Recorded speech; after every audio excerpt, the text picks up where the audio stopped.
নমস্কাৰ বহুকেইটা গুৰুত্বপূৰ্ণ খবৰ সৈতে স্বাগতম জনাইছোঁ আপোনালোক সকলোকে নতুন এটা ভিডিঅ'লৈ খবৰসমূহৰ বিষয়ে সবিশেষ জানিবলৈ অনুগ্ৰহ কৰি ভিডিঅ'টো শেষলৈকে চাই থাকিব আৰু যদি ভিডিঅ'টো ভাল লাগে ভিডিঅ'টোত এটা লাইক কৰি চেনেলটো ছাবস্ক্ৰাইব কৰি কাষতে থকা ঘণ্টাটো দবাই অল অপশ্যনটো ক্লিক কৰিবলৈ নাপাহৰিব।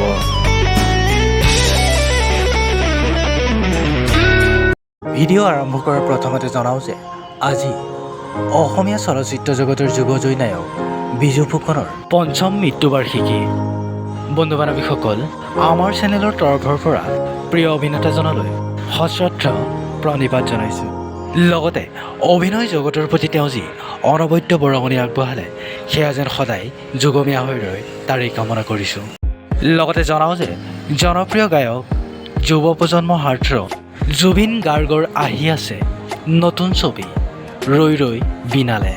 জনপ্ৰিয় গায়ক জুবিন গাৰ্গৰ সেই চিনেমাখনত অভিনয় কৰিব আন এজন জনপ্ৰিয় গায়ক নীল আকাশেও।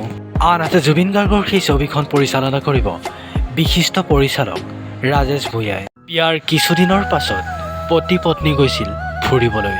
ঘূৰি অহাৰ পথত স্বামীয়ে পত্নীক কৈছিল, তুমি এজন ভাল ল'ৰা চাই বিয়াত বহিবা, মই আৰু জীয়াই নাথাকিম চাগে।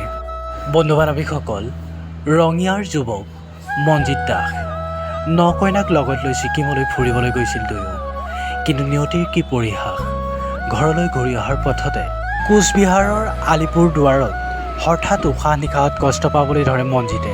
লগে লগে পত্নীয়ে স্থানীয় চিকিৎসালয়ত ভৰ্তি কৰে যদিও চিকিৎসকে মৃত বুলি ঘোষণা কৰে ব্যক্তিজনক। ইউনিক ক্লিন লখিমপুৰত ঋতুপৰ্ণ হাজৰিকাই আৰম্ভ কৰা এটা ষ্টাৰ্টআপ। এটা ডাঙৰ অভাৱ পূৰণ হ'ল কাজিৰঙাৰ। এই থলুৱা ব্ৰেণ্ডটোৰ এটা ফ্ৰেঞ্চাইজ যোৱাকালি মুকলি কৰা হয় কাজিৰঙাত। লগতে কালি ফিতা কাটি প্ৰতিষ্ঠানটো আনুষ্ঠানিকভাৱে মুকলি কৰে প্ৰতিদিন টাইমৰ মুখ্য সম্পাদক নিতুমণি শইকীয়াদেৱে।